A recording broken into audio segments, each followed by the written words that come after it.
Hello friends, আজকে তো শনিবার আর আজকে আমাদের নিরামিষ রান্না হয়, নিরামিষ খাই।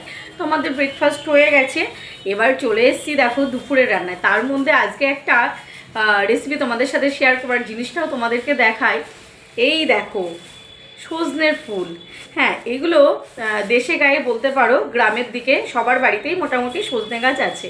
কিন্তু আমি তো হাওড়ায় থাকি, তো সব থেকে আশ্চর্য লাগছে, আমার বাপের বাড়িতে না আগে সজনে গাছ ছিল। তো কত ফুল পড়ে থাকতো মাটিতে, এই দেখো সজনে ফুল তো মাটিতে পড়ে থাকতো, কত কুড়িয়েছি, কত ফেলা গেছে, কতজনে নিয়ে গেছে কুড়িয়ে। আর এখনও মানে গ্রামের দিকে প্রত্যেক বাড়িতেই মোটামুটি সজনে গাছ আছে। তো তাদের কাছে হয়তো এত ভ্যালু নেই, কিন্তু আমাদের কাছে এটা অনেকটা ভ্যালু। কেননা এখানে আজকে শনিবার, আজকে এখানে সজনে ফুল 500 টাকা কিলো আর 300 টাকা কিলো। তো তোমাদের দাদা দেখো 300 টাকা কিলো সজনে ফুল এনেছে, এই দেখো 20 ফুল মেশানো। ওই যে বলেছি যে সজনে ফুল নিয়ে এসো, আমার সজনে ফুলে না চচ্চড়ি খেতে ভীষণ ভালো লাগে, যেটা সিম, বেগুন, বড়ি সব দিয়ে করে।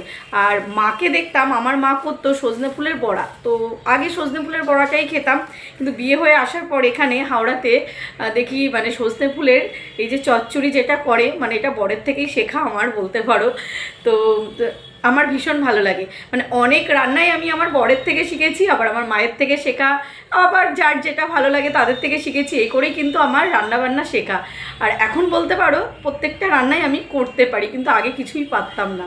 তো যাই হোক, অনেক কথা বলে ফেললাম। তো এই রেসিপিটা আজকে তোমাদের সাথে শেয়ার করবো। যারা শুধু জানো সজনে ফুলের বড়া খাও তাদের জন্য এই রেসিপিটা, যারা জানো তো জানো। তো এই রেসিপিটা তোমরা ট্রাই করো। তো চলো কথা না বলে রান্নার দিকে যাই। আর এটা কিন্তু আমার ভীষণ ভালো লাগে। তার এটা কি বলো তো, এটা অ্যান্টিপক্স, মানে এই সিজনটাই কিন্তু সজনের ফুল, নিম পাতা এগুলো খাওয়া ভীষণ ভালো।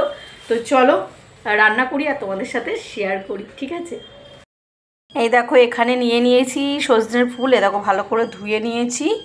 আর এখানে আছে সিম আছে, বেগুন আছে, আলু আছে, আর এই যে বড়ি আছে।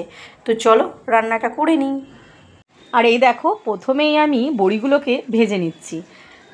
দেশের যে বড়িগুলো, দেশে গায়ের ওই বড়িগুলো খেতে আমার ভীষণ ভালো লাগে, বাট এখানে বড়ি একদম ভালো লাগে না, অগত্যা। যাই হোক, এই বড়িগুলো কিনে এনেছিলাম।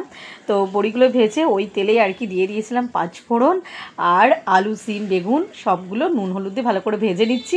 ওইদিকে ভাজা হচ্ছে আর এইদিকে আমার মিষ্টি খেতে ইচ্ছে হলো।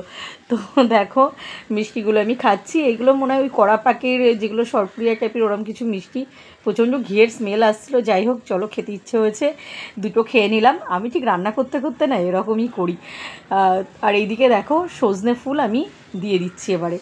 ভালো করে ভাজা হয়ে গেছিলো সবজিগুলো, আর দিয়ে দিলাম দেখো সজনে ফুলটা। তো চলো ভালো করে নাড়াচাড়া করে নিই সজনে ফুলটা। তারপরে দেখো একটু সফট হতেই আমি জল দিয়ে দিলাম। আর লঙ্কাও তোমরা তোমাদের ঝালের পরিমাণটা মতন দিয়ে দেবে। আমি কাঁচা লঙ্কা 3-4টে দিয়ে দিয়েছি। একটু দেখো গরম হতেই ফুটতেই আমি বড়িগুলো দিয়ে দিলাম। তো চলো আবারও একটু নাড়াচাড়া করে নেবো, ঠিক। আর নুন হলুদ ওইগুলো তো আন্দাজ মতন আমি দিয়ে দিয়েছি বলেই দিলাম তোমাদের। আর আমি চিনি সব তরকারিতে দিই না, তোমরা যারা চিনি ভালোবাসো দিতে পারো, আমি কিন্তু চিনি দিইনি।